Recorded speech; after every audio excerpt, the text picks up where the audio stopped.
ಅಭಿವೃದ್ಧಿ ವಿಚಾರದಲ್ಲಿ ನರೇಂದ್ರ ಮೋದಿ ನೇತೃತ್ವದ ಕೇಂದ್ರ ಸರ್ಕಾರ ಕರ್ನಾಟಕಕ್ಕೆ ಅನ್ಯಾಯ ಮಾಡಿಲ್ಲ ಎಂದು ರಾಷ್ಟ್ರೀಯ ಬಿಜೆಪಿ ಪ್ರಧಾನ ಕಾರ್ಯದರ್ಶಿ ಹಾಗೂ ರಾಜ್ಯ ಚುನಾವಣಾ ಉಸ್ತುವಾರಿ ರಾಧಾಮೋಹನ್ ಅಗರ್ವಾಲ್ ಹೇಳಿದರು.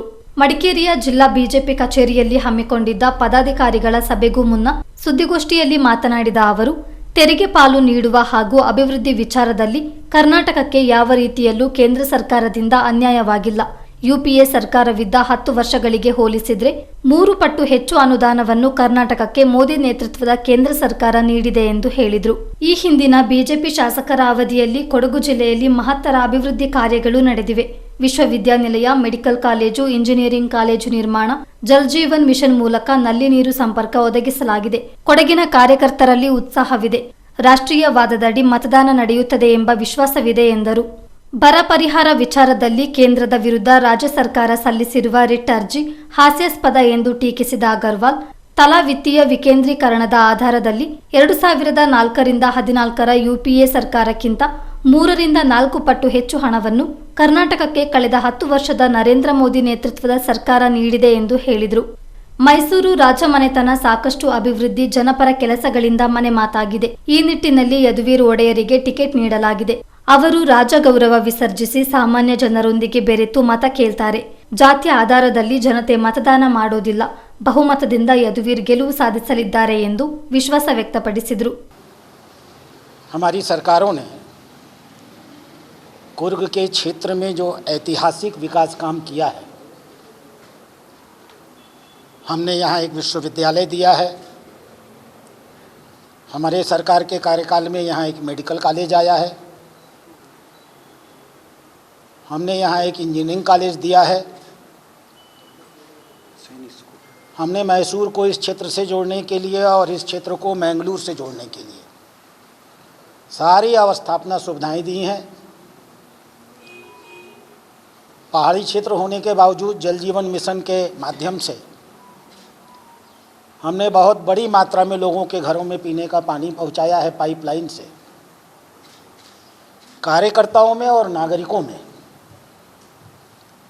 कुर्ग के, विराजपेट के और मड़िकेरी के नागरिकों में और कार्यकर्ताओं में मैंने एक अलग प्रकार का उत्साह देखा है.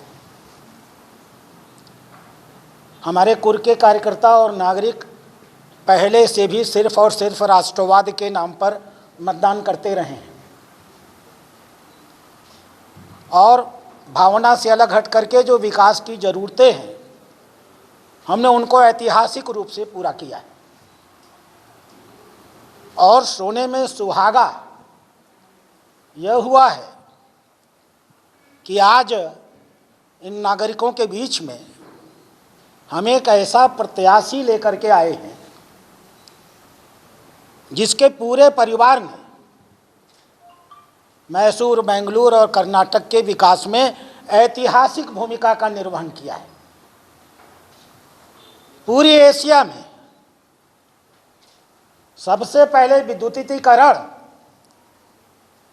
इसी राज्य परिवार के प्रयासों के नाते बेंगलुरु में प्रारंभ हुआ. महिलाओं की शिक्षा को प्राथमिकता दी जाए, पिछड़े वर्गों का विकास हो,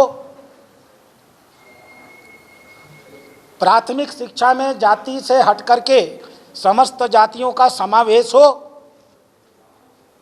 और 20वीं सदी के प्रारंभ में जब देश पराधीन था इस क्षेत्र का औद्योगिक विकास हो. मैं उत्तर भारत से आता हूँ. ಲೋಕಸಭಾ ಚುನಾವಣೆಯಲ್ಲಿ ರಾಜ್ಯದಲ್ಲಿ ಬಿಜೆಪಿ 28 ಕ್ಷೇತ್ರಗಳಲ್ಲಿ ಗೆಲುವು ಸಾಧಿಸಲಿದ್ದು, ಕಾಂಗ್ರೆಸ್ ಹೀನಾಯ ಸೋಲು ಕಾಣಲಿದೆ.